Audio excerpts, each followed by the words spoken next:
जो बच्चा बुद्धि से विकलांग हो, विद्या में कमजोर हो, परीक्षा हॉल में पेपर देते समय भूल जाता हो,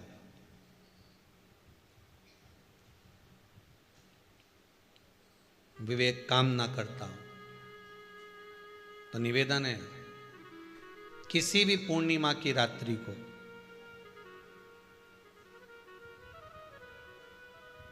बारह बजे गाय के, गौ माता देसी गाय के जो 4 थन होते हैं, उन 4 थन में से जो आगे के थन होते हैं, 2 पीछे की ओर होते हैं, 2 आगे की ओर होते हैं, तो जो आगे के 2 थन हैं उस थन का दूध निकलवा लिया जाए और उस दूध का कोई भी मीठा पदार्थ बनाओ तो ठीक है, ना बनाओ तो उसी दूध में शक्कर मिलाकर पूर्णिमा की रात्रि को जो विवेक से कमजोर हो, बुद्धि से कमजोर हो, या याद करा हुआ सब भूल जाते हो, या आपके लिए भी है कोई चीज रखते हो भूल जाते हो, विवेक याद नहीं रहता, बुद्धि में इतना प्रबल बल नहीं आ पाता, याददाश्त कमजोर होती चली जा रही, तो किसी भी पूर्णिमा की रात्रि को 12 बजे गाय के आगे के 2 थन का दूध, उसमें कोई पदार्थ शक्कर गुड़ कुछ भी मिलाकर भगवान के चंद्रदेव की साक्षी में उसको पिला दिया जाए।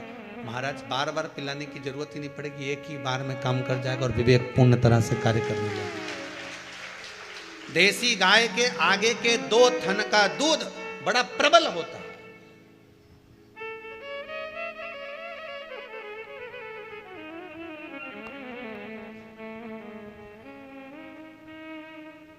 पूर्णिमा की रात्रि को 12 बजे उसका प्रयोग किया जाए।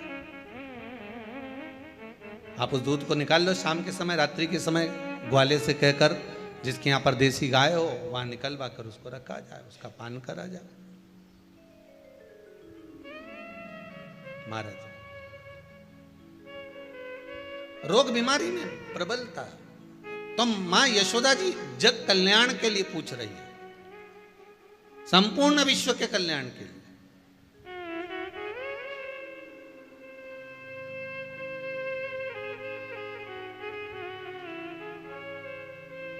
अरे कितना सुंदर संवाद है। स्कंद पुराण में समुद्र मंथन की तिथि, नक्षत्र, घड़ी, पल सब कुछ लिखा हुआ है कि समुद्र मंथन के लिए देवताओं ने इंतजार करा था। कब? जब चंद्र का प्रभाव पूर्ण हो। जब चंद्र का प्रभाव पूर्ण होगा तब जो मंथन होगा, उस मंथन का जो सुख होगा वो जीवन को आनंद दे जाएगा।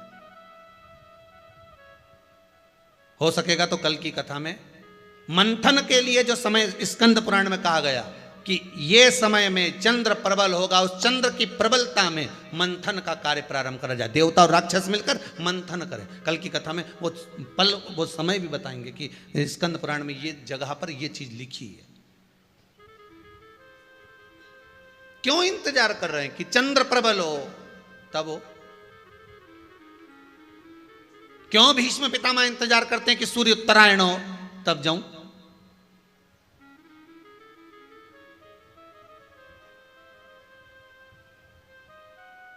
जब देवता 33 कोटि देवता उस चंद्र के इंतजार में रहते हैं कि ये चंद्र प्रबल होगा तब जाकर ये चंद्र यहां पहुंचेगा, तब जाकर हम मंथन करेंगे, तब जाकर वो अमृत मिलेगा और उस अमृत को देवता धारण करेंगे तो वो आनंद पा जाएंगे।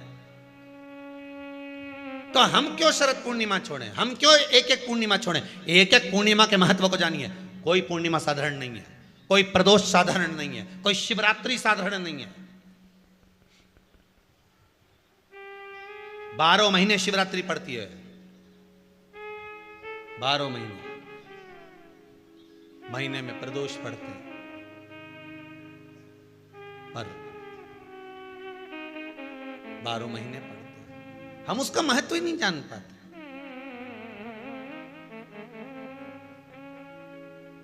कौन से प्रदोष पर क्या करना है, कौन सी पूर्णिमा को क्या धारण